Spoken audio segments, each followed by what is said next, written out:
Olá, bom dia, boa tarde, boa noite a vocês, meus amigos e minhas amigas. Sejam todos bem-vindos e bem-vindas ao nosso espaço, blog de João Maria Andrade Tópico sou eu, blog Santo Nome. Você, pai, mãe, curioso de educação, aluno, estudante, professor, professora, sejam todos bem-vindos e bem-vindas. E você que me acompanha desde a época do Orkut, estamos no Google Plus, você que me acompanha aí pelo seu bom e velho e-mail, você que acompanha aí pelo Twitter, você que acompanha aí pelo Face. Sem palavras, grato pela confiança de todos vocês.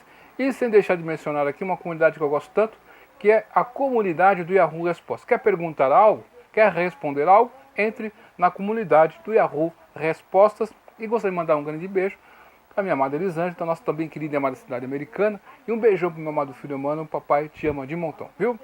E hoje, meus amigos e minhas amigas, vamos falar um pouco sobre linguagem, né? É uma disciplina nos cursos de licenciatura muito estudado e vale a pena você se atentar em se aprofundar nesses estudos da linguagem, porque na verdade, dentro de sala de aula, a intercomunicação entre professor e aluno, entre professor, pais e mestres, né, o discente com o docente e a comunidade como um todo, vão fazer parte da trajetória nossa. Não tem como fugir a isso, não é verdade? E a linguagem nada mais é do que um sistema de signos e símbolos, né, empregados na intercomunicação social para expressar um sentimento, para comunicar ideias, sentimentos, emoções, né, e os conteúdos da nossa consciência. Isso é linguagem. A linguagem tem um sistema, então, tem um signo, um sinal, tem um símbolo. O símbolo nada mais é do que aquilo que por convenção manifesta ou leva a conhecimento de outra coisa a qual substitui. Por exemplo, se eu escrevo lápis, é um signo, né? Lápis. Aquela palavra substitui o objeto lápis. Compreende a questão? Então, a linguagem, dizia Platão, dizer as coisas como são. E tem um linguista muito famoso, que é um dos pais aí da linguística moderna, Ferdinand de Saussure. Ele escreveu vários livros e dele que nós tentamos aí falar um pouco sobre esse tema. Um outro livro muito interessante aqui, que fica de recomendação, para você estar ao contrário, mas esse livro aqui, do Evanildo Bechara, ainda está vivo, né? O nosso grande gramático, Evanildo Bechara, Moderna Gramática Portuguesa, está na sua 37ª edição, né? Vale a pena você, meu amigo, minha amiga, que faz os cursos de licenciatura, principalmente você que faz o curso de licenciatura em letras, é imprescindível, é um livro nesse quilate aqui, porque vai ser um divisor de águas para você.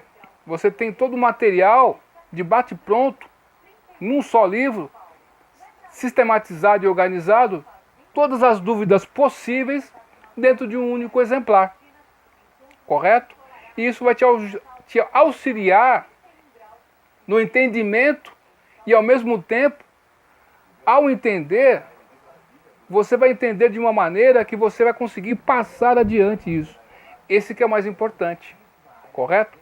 Então, a linguagem, ela tem sistemas isóglossos, que significa que tem certas regiões, tem dialetos, tem variações linguísticas, tudo isso aí faz parte da língua, correto? Então, a linguagem tem 5 dimensões universais. É a criatividade, materialidade, semanticidade, alteridade, historicidade. Essas 5 dimensões fazem parte da dimensão da língua, correto? A língua é a língua. A língua portuguesa é a língua portuguesa. Você pode dizer que você foi forçado a aprender a língua portuguesa. E ao mesmo tempo, através da própria língua portuguesa, você pode se salvar. É engraçado isso, né? Mas faz parte do sistema, da cultura Por isso que ela tem a sua historicidade, faz parte disso, correto? Então, nesse sentido, vemos que ela tem tradições e, ao mesmo tempo, ela é criativa. Por que a linguagem é criativa? Porque ela vai se adaptando. Certas palavras que falavam-se antigamente, há séculos e séculos passados, por exemplo, varão, varoa. Se você fala uma palavra como essa hoje em dia, está lá no dicionário. Você vai procurar no dicionário, lá está lá. Varão, varão é o homem, papapá. Mas em certos contextos, quando você fala essa palavra, não soa tão bem para certas pessoas. Correto? Vem certos pensamentos na cabeça, que nós estamos falando aqui de signos e símbolos. Que símbolo vem na sua mente quando fala varão? Correto? Então, pode ser o varão da cortina. Quem é muito pervertido vai pensar em outra coisa, não é verdade? A mente tá para tudo, não é verdade? Então, certas palavras caem no desuso e depois voltam de novo. Agora, na novela das 7 aí, essa palavra voltou à cena, correto? Então, a língua é criativa, né? Se você falar putz, né? É uma palavra que não existe na língua portuguesa, mas de tanto você ouvir falar, você sabe o que significa, correto? Então, a língua tem a sua criatividade. Nós temos os dialetos dentro do próprio dialeto. É louco isso, mas é bem isso. Por exemplo, eu lembro na época de adolescente, né? Que eu andava com meus amigos e minhas amigas. Nós íamos ali na galeria do rock. Ficou simbolizado como galeria do rock. Mas na verdade todas as tribos se encontravam ali, né? Você dos anos 80 aí, a época de ouro, falar a verdade, hein? Que época, hein? Anos 80, anos 90, nós nos encontrávamos ali, né? Tinha o Cine Olido do lado da galeria. Virou uma galeria de arte, se não me engano, né? Do lado do Lago Paissandu. E na frente do Lago Paissandu, da igreja ali, aquele prédio que há pouco caiu, né? Explodiu lá, caiu todo mundo dentro. Então, o que acontece? Tinha lá os dark, tinha os rockabilly, tinha os função, que éramos nós, os black, tinha o pessoal que era roqueiro, tinha os metaleiros, correto? Tinha os punk, então tinha os surfistas e tinha os skatistas. Então, todas as tribos se encontravam lá. E era comum, de vez em quando, um ir na tribo do outro.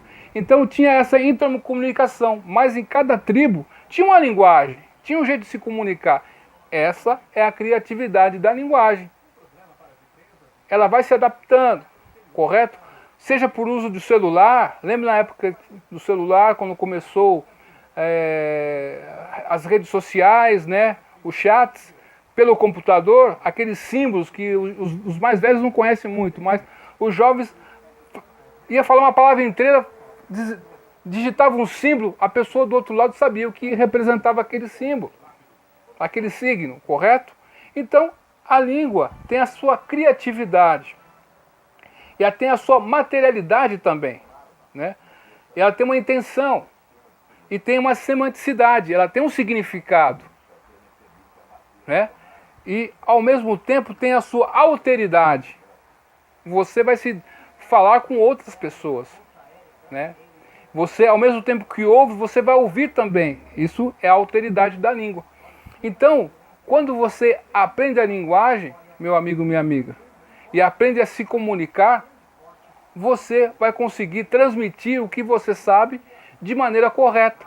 Você precisa saber se todas aquelas pessoas na sala de aula compreendem o que você está falando. Correto? Então, é preciso mapear e fazer um check-up na sala de aula para ver em que nível cada um dos alunos estão. Correto? Sei que é difícil, é complicado, a vida do professor, da professora em sala de aula é corrido, às vezes é desmotivante, né?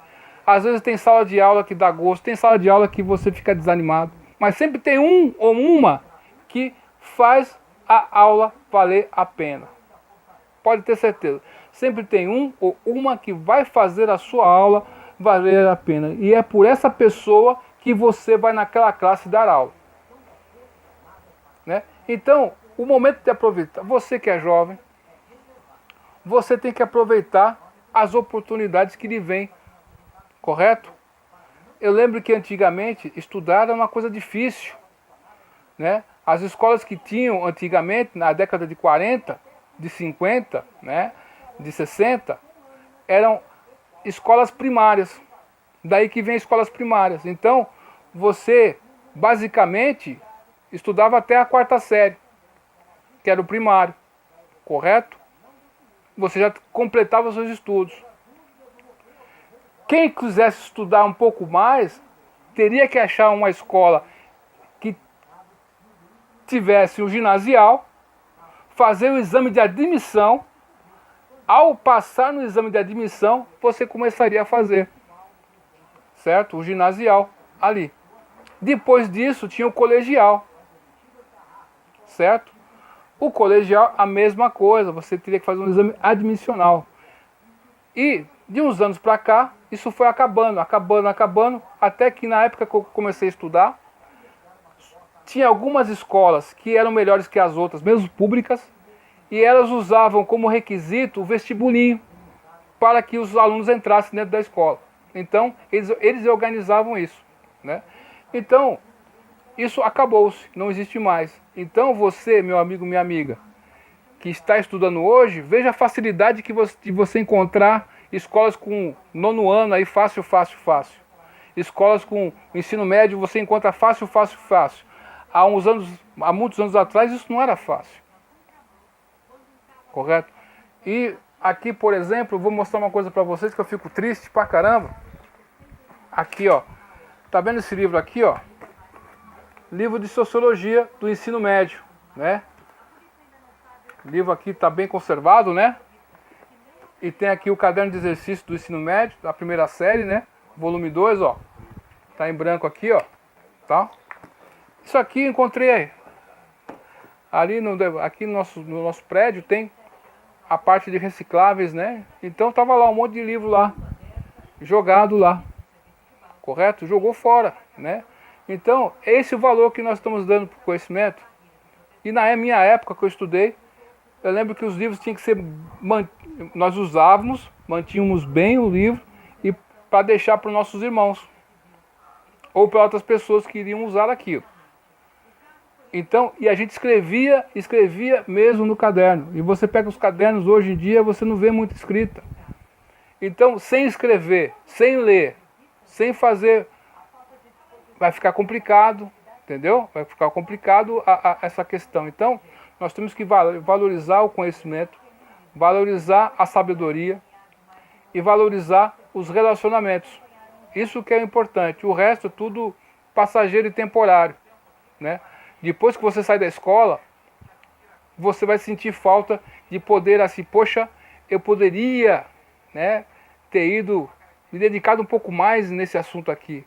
Você sai da faculdade e você passa assim, poxa, eu poderia ter me desenvolvido mais aqui nessa questão, fui levando com a barriga ali, correto? Então, voltando a esse ponto, a gente saiu um pouco, mas voltando agora à linguagem, né, faz parte disso aí tudo. Você conseguir comunicar algo para outras pessoas. E uma outra coisa interessante, dessas 5 dimensões universais da linguagem, 2 são universais, as outras não. Então, a historicidade e a criatividade, elas são universais, certo? O resto não. Por quê? Na verdade, porque a semântica, cada região, cada país tem a sua. A materialidade é a mesma coisa. A alteridade de como compreende a coisa também a mesma coisa. Então, cada qual tem a sua condição aí, não é verdade? Mas entendemos a linguagem, o significante, o significado e essas coisas todas vai fazer parte também de nós conseguirmos melhorar o nível educacional e intelectual dos nossos alunos. Nós estamos falando aqui de língua portuguesa. Eu não estou falando de língua dos cachorros, de língua das calopsitas, de língua do raio que o parta. Eu não estou falando nada disso, desculpa aí, raio que o parta. Nós estamos falando de língua portuguesa. É uma língua que você fala o dia a dia. Por que não aprender a língua portuguesa? Não é verdade? Por que não? Você vai ficar a vida inteira com dificuldade na língua portuguesa? Por quê? Sendo que tem tantos livros aí, tanto tutorial que existe na internet aí sobre língua, linguagem, não é verdade? Então, nós temos que sair do zero, fazer uma escala de gradação. Ó, eu tô zerado aqui, ó, no português, ó. Eu estou no 0 hoje, mas vou chegar no 1, vou chegar no 2 e vou melhorando. A melhor coisa para você é saber que você está conquistando as coisas. Tirar proveito do que a vida está te oferecendo. Então, a gente nunca sabe quando um conhecimento vai ser imprescindível para nós, né? Então, às vezes, você vai entrar numa grande empresa, a sua comunicação, né? Você fala muita gíria, muito bacana, muito interessante. Mas pense numa empresa aí, na nossa região aqui. Vamos falar da Caterpillar, da Bosch, lá em Campinas. E da Caterpillar lá na minha amada também, Piracicaba e a minha amada Campinas. Quando você vai fazer uma entrevista com o departamento pessoal de RH, como que você vai se comportar? Como que você vai falar? A pessoa te pede, faça um texto para nós aí, das suas qualificações. Como é que fica você agora? Então, nunca é tarde. Nunca é tarde. Então, no ano de 2019, eu tenho fé que você, meu amigo, minha amiga do outro lado, que está me ouvindo agora, que você consiga levar mais a sério seus estudos. Você jovem, você aí que está aí em casa agora de férias, né? Você que está aí no primário, nos anos iniciais, no Fundamental 1, não sei. Leve a sério seus estudos. Estude mesmo, aproveite as oportunidades que a vida lhe dá. A única maneira que uma pessoa pobre tem de melhorar economicamente é através do conhecimento e do estudo. O conhecimento vai fazer você melhorar. Eu tenho aqui meu enteado, né? Ele não tinha uma profissão, entrou numa empresa e aprendeu uma profissão e dominou essa profissão e já está executando essa profissão. Então, a busca dele de aprender algo diferente e em aprender aquele algo diferente, ele começou a se beneficiar disso. É disso que eu estou falando, meus amigos, meus amigos. Então, qualquer conhecimento, busque ele, cara. Você nunca vai se arrepender disso. Pode ter certeza, né? Então, meus amigos e minhas amigas, muito obrigado pela atenção até aqui. Bom 2019 para vocês, né? Feliz ano novo aí. Duvide de tudo, depois duvide da dúvida. Estude hoje, porque amanhã pode ser tarde. Até mais. Tchau.